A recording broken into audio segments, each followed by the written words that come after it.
ಕರ್ನಾಟಕದ ಅವಿಭಾಜ್ಯ ಅಂಗ ಬೆಳಗಾವಿ ಒಳಗಡೆ ಏನು ಬರುವಂತ ಗ್ರಾಮ ಪಂಚಾಯಿತಿ, ತಾಲೂಕಾ ಪಂಚಾಯಿತಿ, ಜಿಲ್ಲಾ ಪಂಚಾಯಿತಿಯ ಚುನಾವಣೆಯನ್ನ ಮುಂದಿಟ್ಟುಕೊಂಡು ಅಸ್ತಿತ್ವವನ್ನ ಕಳ್ಕೊಂಡಿರುವಂತಹ ಮಹಾರಾಷ್ಟ್ರ ಏಕೀಕರಣ ಸಮಿತಿಯ ಬೆಳಗ್ಗೆಸ್ಟ್ ನಾಯಕರು ತಮ್ಮ ಅಸ್ತಿತ್ವವನ್ನ ಕಾಪಾಡಲಿಕ್ಕೋಸ್ಕರ ಮಹಾರಾಷ್ಟ್ರದಿಂದ ಸಾಕಷ್ಟು ಅನುದಾನಗಳನ್ನ ತಗೊಂಡ್ಬರೋ ಒಂದು ನಿಟ್ಟಿನಲ್ಲಿ ಏನು ಬೆಳಗಾವಿಯ ಭಾಷಾ ಸಾಮರಸ್ಯಕ್ಕೆ, ಬೆಳಗಾವಿಯ ಕಾನೂನು ಸುವ್ಯವಸ್ಥೆಗೆ ಧಕ್ಕೆ ತಳ್ಳಿಕೊಂಡಿರುವಂತಹ ಮಹಾರಾಷ್ಟ್ರ ಏಕೀಕರಣ ಸಮಿತಿ ಮತ್ತು ಶಿವಸೇನೆಯನ್ನ ರಾಜ್ಯದಿಂದ ನಿಷೇಧ ಮಾಡಬೇಕು ಅಂತ ಹೇಳಿ ಮಾನ್ಯ ಗೃಹ ಸಚಿವರಿಗೆ ನಾವೆಲ್ಲ ಕೂಡ ಈ ಮುಖೇನವಾಗಿ ಒತ್ತಾಯನ ಮಾಡ್ತಾ ಇದ್ದೀವಿ.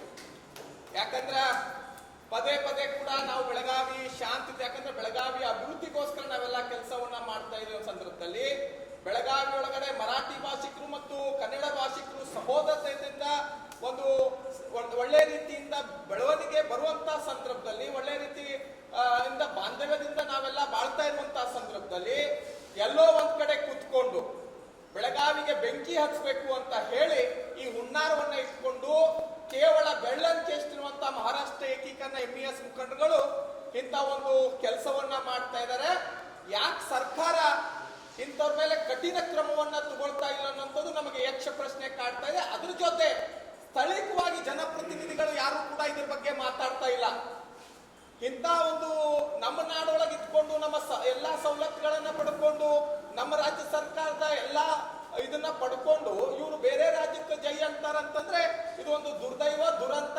ಅದೇ ಮಹಾರಾಷ್ಟ್ರದೊಳಗೆ ಹಿಂಗಾಗಿತ್ತು ಅಂದ್ರ ಮಹಾರಾಷ್ಟ್ರದ ರಾಜಕಾರಣಿಗಳು ಯಾರು ಕೂಡ ಸುಮ್ಮನೆ ಕೂಡ್ತಿರ್ಲಿಲ್ಲ. ಅವರೆಲ್ಲ ಪಕ್ಷಾತೀತವಾಗಿ ಇಂಥವ್ರ ವಿರುದ್ಧ ಹೋರಾಟ ಮಾಡ್ತಿದ್ರು. ಆದ್ರೆ ನಮ್ಮ ರಾಜಕಾರಣಿಗಳು, ಇಲ್ಲಿಯ ಜನಪ್ರತಿನಿಧಿಗಳು, ನಮ್ಮ ಸರ್ಕಾರಗಳು ಯಾಕೆ ಸುಮ್ಮನೆ ಕೂತಾವ ಅನ್ನುವಂಥದ್ದು ನಮಗೆ ಯಕ್ಷ ಪ್ರಶ್ನೆಯನ್ನ ಕಾಡ್ತಾ ಇದೆ. ಹಾಗಾಗಿ ನಾವು ಇವತ್ತು ಏನು ಮಹಾರಾಷ್ಟ್ರ ಏಕೀಕರಣ ಸಮಿತಿಯವರು ನಾಳೆ ಒಂದು ಮಹಾಮೋರ್ಚಾವನ್ನ ಮಾಡ್ತಾ ಇದ್ದಾರೆ. ಏನಪ್ಪಾ ನಮ್ಮ ಕನ್ನಡ ಕಡ್ಡಾಯ ಹೋರಾಟ ಏನು ಅಂತಂದ್ರೆ ನಮ್ಮ 60% ಕನ್ನಡದೊಳಗೆ ನಾಮಫಲಕ ಇರಬೇಕು. ಜೊತೆಗೆ ನಂತರ ನೀವು ಯಾವುದೇ ಭಾಷೆಯನ್ನ ಹಾಕಿದ್ರು ಕೂಡ ನಮ್ಮ ಅಭ್ಯಂತರ ಇಲ್ಲ. ನಾವು ಅದಕ್ಕೆ ಆ ಒಂದು ನಿಟ್ಟಿನಲ್ಲಿ ನಾವು ಹೋರಾಟವನ್ನ ಮಾಡ್ತಾ ಇದ್ದೀವಿ. ಆದ್ರೆ ಅವರ ಉದ್ದೇಶ ಏನಂತಂದ್ರೆ ಅವರು ಜನರ ದಾರಿ ಯಾವ ರೀತಿ ತಪ್ಪಿಸ್ತಾ ಇದ್ದಾರೆ ಅಂದ್ರೆ ಇದ ಶುಭಂ ಶೇಲ್ಕೆ ಬರೀ ಸಂಪೂರ್ಣವಾಗಿ ಕನ್ನಡ ಇರಬೇಕು, ಮರಾಠಿ ಅಕ್ಷರ, ಇಂಗ್ಲಿಷ್ ಅಕ್ಷರವನ್ನ ಬಳಸಬಾರದು ಅಂತ ಹೇಳಿ ರಾಜ್ಯ ಸರ್ಕಾರ ಆದೇಶ ಹೊರಡಿಸಿದೆ ಅಂತ ಹೇಳಿ ಇಲ್ಲಿ ಮುಗ್ಧ ಮರಾಠಿ ಭಾಷಿಕರ ದಾರಿ ತಪ್ಪಿಸುವಂತ ಕೆಲಸವನ್ನ ಮಾಡ್ತಾ ಇದ್ದಾರೆ. ಅಂತವ್ರ ಮೇಲೆ ಜಿಲ್ಲಾಡಳಿತ, ಪೊಲೀಸ್ ಇಲಾಖೆ ಕಟ್ಟುನಿಟ್ಟಿನಾದಂತ ಕ್ರಮ ತಗೊಳ್ಬೇಕಾದ್ರೆ ಈ ಕನ್ನಡ ಕಡ್ಡಾಯ ಏನು ಇದ್ರೊಳಗೆ ನಾಮಫಲಕ ಇದೆ ಅಲ್ಲಿ 60% ಕನ್ನಡ ಇಟ್ಕೊಂಡು ಬೇರೆ ಭಾಷೆಗೂ ಅಲ್ಲಿ ಅವಕಾಶ ಕೊಟ್ಟು ಆ ರೀತಿ ಬಳಸಬಹುದು ಅಂತ ಇದೆ. ಆದ್ರೆ ಇವರು ದಾರಿ ತಪ್ಪಿಸುವಂತ ಕೆಲಸ ಈ ಹೋರಾಟವನ್ನ ಬೇರೆ ರೀತಿಯಲ್ಲಿ ಒಯ್ತಾ ಇದ್ದಾರೆ.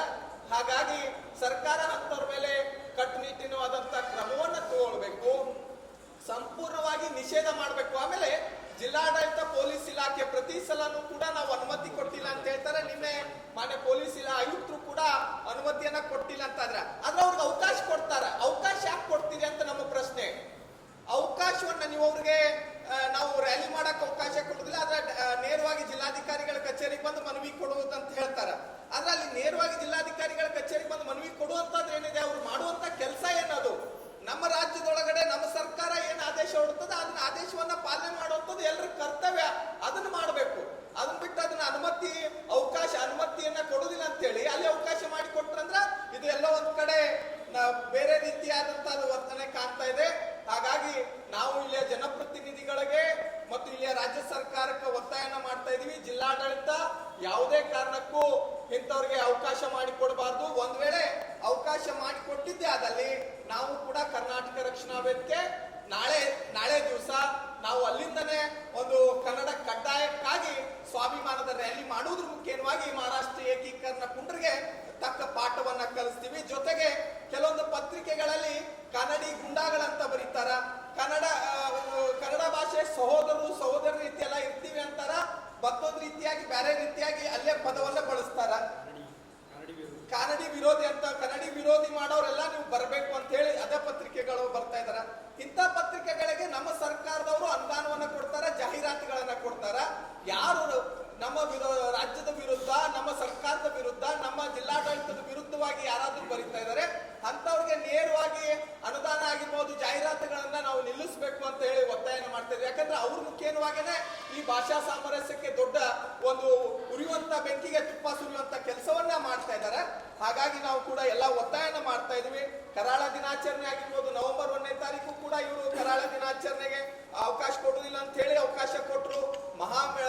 ಇಲ್ಲಿ ಚಳಿಗಾಲದ ಅಧಿವೇಶನ ನಡೆಸುವಂತ ಸಂದರ್ಭದೊಳಗಡೆ ಮಹಾಮೇಳವನ್ನ ಮಾಡ್ತಾರೆ. ಇಂತ ಸಾಕಷ್ಟು ನಿನ್ನೆನೂ ಕೂಡ ಮಹಾರಾಷ್ಟ್ರ ಸರ್ಕಾರ ಅವ್ರಿಗೆ ಮಂಗಳಾರತಿ ಮಾಡಿದೆ. ನಾಚಿಕೆ ಆಗ್ಬೇಕು ಮಹಾರಾಷ್ಟ್ರ ಏಕೀಕರಣ ಸಮಿತಿಯವ್ರಿಗೆ, ಶಿವಸೇನೆ ಅವ್ರಿಗೆ. ಮಹಾರಾಷ್ಟ್ರದವ್ರಿಗೆ ಇವ್ರಿಗೆ ಅವಕಾಶ ಮಾಡಿಕೊಡ್ಲಿಲ್ಲ ಅವ್ರಿಗೆ ಮನವಿ ಪತ್ರ ಕೊಡ್ಲಿಕ್ಕೆ. ಇದು ನಿಜವಾಗ್ಲೂ ನಾಚಿಕೆ ಆಗ್ಬೇಕು. ಇನ್ನಾದ್ರೂ ಅರ್ಥ ಮಾಡ್ಕೊಂಡು ಕರ್ನಾಟಕದೊಳಗಡೆ ಕನ್ನಡಿಗರಾಗಿ ಬದುಕಬೇಕು ಅಂತ ಹೇಳಿ ನಾವು ಮುಖ್ಯವಾಗಿ ಅವ್ರಿಗೆ ಎಚ್ಚರಿಕೆಯನ್ನ ಕೊಡ್ತಾ ಇದೀವಿ. ಇನ್ನು ನಿಮ್ಮ ಪುಂಡಾಟಿಕೆಯನ್ನ ನಾವು ಸಹಿಸುವುದಿಲ್ಲ ಯಾವುದೇ ಕಾರಣಕ್ಕೂ.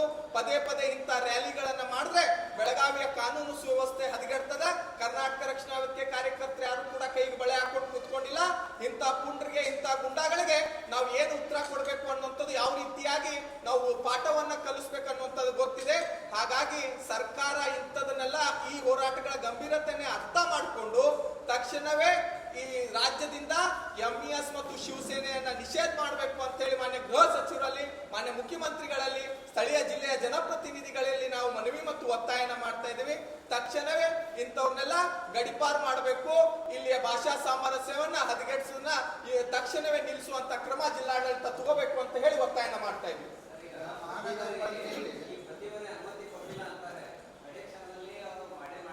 ಹೌದು,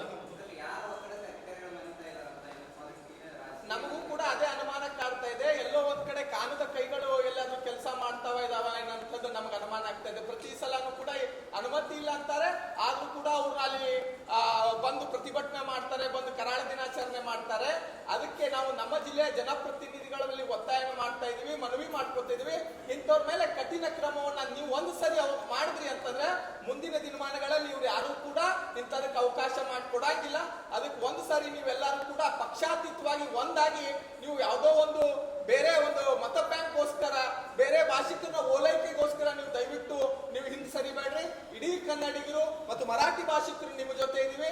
ಇಲ್ಲಿ ಏನೋ ಭಯೋತ್ಪಾದಕರ ತರ ವರ್ತನೆ ಮಾಡ್ತಾ ಇರುವಂತ ಎಂಇಎಸ್ ಅವ್ರನ್ನ ಕಟ್ಟುನಿಟ್ಟಿನವಾದಂತ ಕ್ರಮ ತಗೊಳ್ಬೇಕು.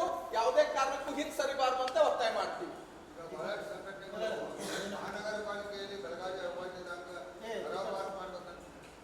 ಬೆಳಗಾವಿಯಲ್ಲಿ ಕನ್ನಡ ಹೋರಾಟ ಶುರುವಾಗುವುದು ಮಹಾನಗರ ಪಾಲಿಕೆ ಕಳೆದ 1 ತಿಂಗಳಿಂದ ಕನ್ನಡ ಸಂಘಟನೆಗಳು ಬೆಳಗಾವಿಯಲ್ಲಿ ಕರ್ನಾಟಕ ಅವಿಭಾಜ್ಯ ಅಂತೇಳಿ ಹೋರಾಟ ಮಾಡ್ತಾರೆ. ಆ ವಿಷಯದಲ್ಲಿ ದೀಪಕ್ ಯಾಕೆ ಮೌನ ವಹಿಸಿದ್ದಾರೆ?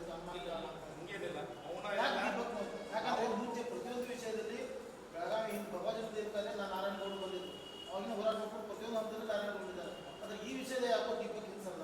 ಇಲ್ಲ ಸರ್, ನಾವ್ ಯಾವ್ದು ಕೂಡ ಹಿಂಸರ್ದಿಲ್ಲ. ನಮ್ದು ಕೂಡ ಒತ್ತಾಯ ಇದೆ. ನಾವು ಕೂಡ ನಾವು ಮೊದಲು ಇಬ್ರು ಕನ್ನಡದ ಮಹಾಪೌರರು, ಉಪಮಹಾಪೌರರು ಆದಾಗ ನಾವೆಲ್ಲರೂ ಕೂತ್ಕೊಂಡು ಹೋಗಿ ನಾವು ಅವ್ರನ್ನ ಅಭಿನಂದನೆ ಸಲ್ಲಿಸಿ ಈ ವಿಷಯದ ಬಗ್ಗೆ ನಾವು ಅವ್ರ ಗಮನಕ್ಕೆ ತಂದಿದ್ದೀವಿ.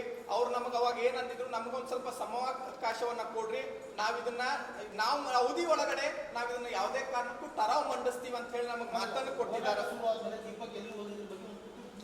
ಕೆಲವೊಂದು ಸಂಘಟನೆಗಳು ಕೆಲವೊಂದು ಸಂಘಟನೆಗಳು ಅವರವರ ಬ್ಯಾನರ್ ದಡಿ ಒಳಗಡೆ ಹೋರಾಟವನ್ನ ಮಾಡ್ತಾ ಇದ್ದಾರೆ. ನಮ್ಮದೇ ಆದಂತ ಒಂದು ಸಿದ್ಧಾಂತ ಇದೆ. ನಾವು ಕೂಡ ಅದ್ರ ಹೋರಾಟನೇ ಎಲ್ಲದಕ್ಕೂ ಹಾದಿಯಲ್ಲ. ಇಲ್ಲ, ನಾವು ಈ ವಿಚಾರಕ್ಕೆ ನಾವು ಹೋರಾಟವಾಗಿ ನಾವು ಸಂಪೂರ್ಣವಾಗಿ ಬೆಂಬಲ ಇದ್ದೀವಿ. ಯಾವುದೇ ಸಂಘಟನೆ ಈ ವಿಚಾರಕ್ಕೆ ಹೋರಾಟಕ್ಕೆ ನಿಂತಾಗ ನಮ್ಮ ಬೆಂಬಲ ಅದೇ ಅದ.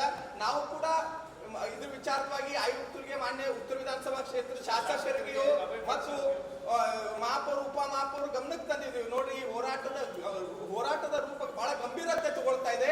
ತಕ್ಷಣವೇ ನೀವು ಅದನ್ನ ಟರಾವ್ ಪಾಸ್ ಮಾಡಿಕೊಂಡು ನೀವು ಕೂಡ ಕನ್ನಡಿಗರಿಗೆ ಭದ್ರ ಆಗ್ಬೇಕು. ಕನ್ನಡದ ವಿಚಾರಕ್ಕಾಗಿ ಯಾರು ಕೂಡ ರಾಜಕಾರಣ ಮಾಡಕ್ ಹೋಗ್ಬೇಡ್ರಿ. ನಮ್ಮ ಭಾಷೆ ವಿಚಾರ ಬಂದಾಗ ನೀವೆಲ್ಲರೂ ಕೂಡ ಒಂದಿರ್ಬೇಕು ಅಂತ ಹೇಳಿ ಬಿಜೆಪಿಯ ನಗರ ಸೇವಕರಿಗೆ ಹೇಳಿದೀವಿ. ಅದ್ರ ಜೊತೆ ಕಾಂಗ್ರೆಸ್ ಅವ್ರಿಗೂ ಕೂಡ ಈ ವಿಚಾರವಾಗಿ ನೀವೆಲ್ಲರೂ ಸರ್ವಾನುಮತದಿಂದ ಪಕ್ಷ ಭೇದವನ್ನ ಮರೆತು ಕನ್ನಡದ ಭಾಷೆಗಾಗಿ ನೀವೆಲ್ಲರೂ ಕೂಡ ಇದನ್ನ ಟರಾವ್ ತಗೋಬೇಕು ಅಂತ ಹೇಳಿ ನಾವು ಒತ್ತಾಯನ ಮಾಡಿದೀವಿ. ನಾವೆಷ್ಟೋ ನಗರ ಸೇವಕರಿಗೂ ಕರೆ ಮಾಡಿನೂ ಈ ವಿಚಾರ ಬಗ್ಗೆ ತಿಳಿಸಿದೀವಿ.